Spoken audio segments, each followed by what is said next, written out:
Damn. Okay, so this is the real story right here. Okay, so why did you feel that you were getting into all of that type of stuff?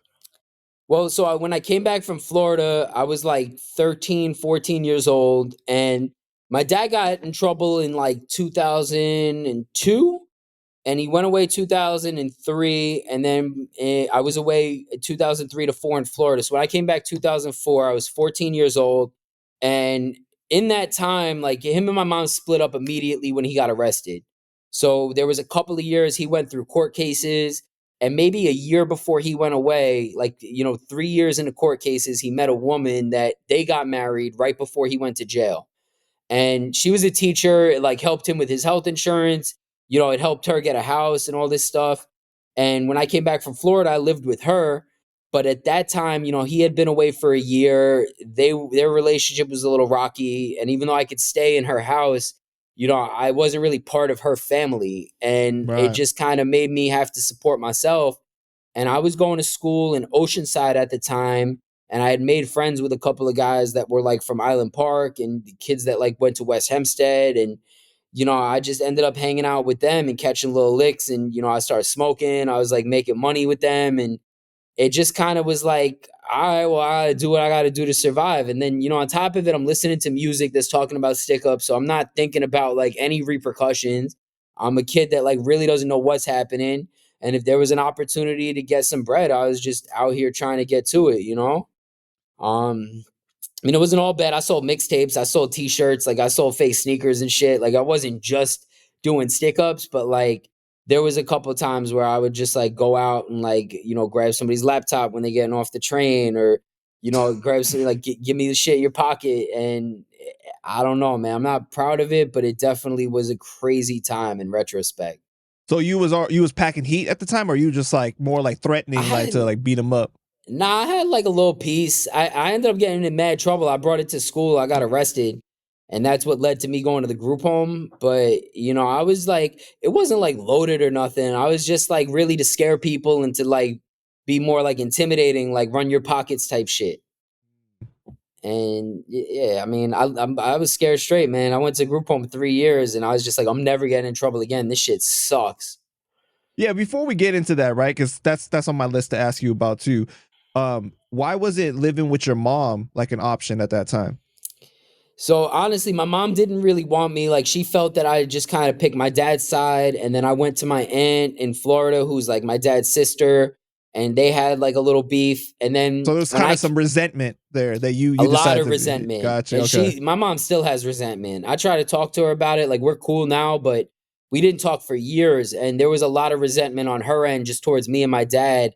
And I think it traces back. I mean, there was a lot of issues with men in their family. Like she's one of like a couple of girls. They have like she has one brother but a sister, her mom, and she was kind of raised by a lot of females. And I don't know. I mean, I don't want to jump to any conclusions, but whatever it is, she's big on holding grudges.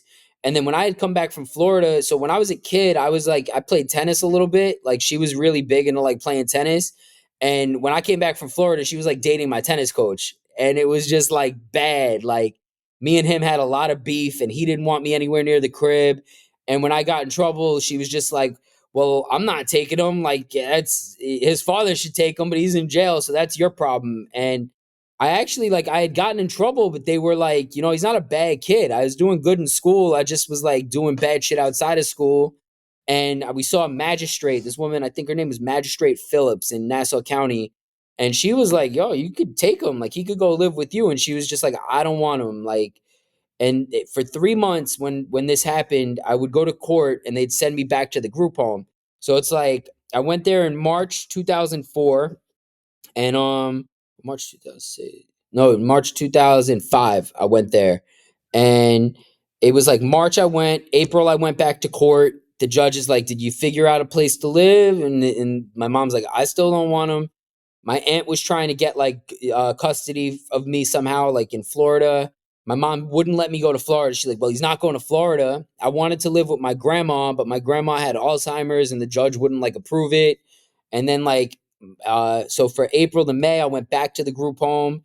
May came, and it was like my third court date, and the judge is like, if we can't figure this out, like I have to remand him for like 6 months.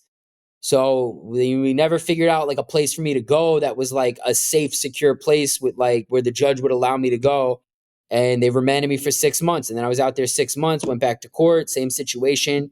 And that went on for 3 years until I was like old enough to age out. And then, I Wow. aged out at like when I was like about to turn 18. And like a couple weeks before my 18th birthday, I moved to Brooklyn, and I started living in like a basement. My uncle in Florida, his mom had a basement that they rented, and I was there. And then shortly after, my dad came.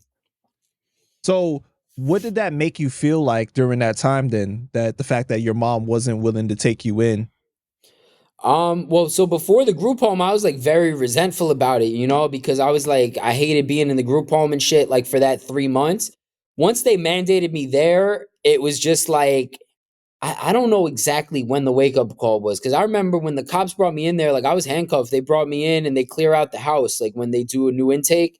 And I was just angry, man. I was cursing at people. I was wilding. And it definitely took a few months for me to chill out, get comfortable there, make friends there, and then kind of just like, work on getting my karma right. Cause I think that's when I learned that like my karma was shit. Like I'd hurt a lot of people, Mm.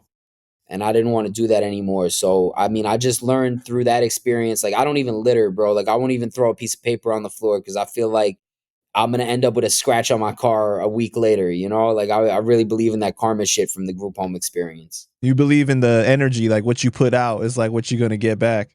For sure. And I'd put Yeah. out a lot of bad stuff to end up in that situation. I mean, bro, like so at that time you're still a kid, right?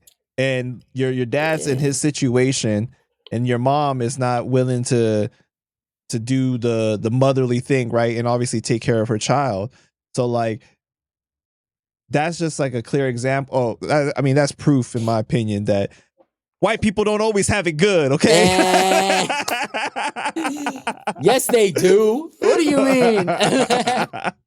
Nah, I really believe, and I'll keep it a buck. I really believe that like if I was like a black or Spanish kid, they would have sent me to jail, honestly, because I was in JDC at first. It was like a detention center, and I was there for like maybe a month. Like it wasn't long that I was in there, but you could tell there's a clear divide in the way that they treat black and Spanish people and the way they treat white people. And I don't know, man. I mean, granted, it was really tough. And like, I definitely say, like, I haven't cashed in on my white privilege, maybe until now. But, I grew up around a lot of black and Spanish people, and everybody would call me White Mike. And it's like, I really felt like I was more Oh part of my like the god, I didn't culture. even think about that. That you was Yeah, the bro. white, the token white Mike. Yeah, bro. Bro, if you look at my high school yearbook, I was one of two white people in my whole high school, the school I graduated from. So it's like I didn't really feel like I didn't like I got the white privilege in compared to like if I was in Flatbush Junction with like my black friends and like they stopped us, like they would let me go. But like on the flip side, black people gave me mad shit all the time. They was cooking me. That's how I learned how to talk so much shit, like being around black and Spanish people. Because white people, they would have had me out here fucking messed up, bro. Oh, because they were snapping on you, huh? That's how you learned to snap back? Yeah, bro. Like the barbershop and like just being outside because it was cutting my ass, and I really had to get funny. Like it was not good, Yeah, I because I really, saw on an interview you were saying that you're not like trained in media or anything, but you just know how to talk shit. I Like just talk that's shit. That's it. But that's you. That's what happens. You grow up around a lot of black and Spanish people, right, right, you know, right.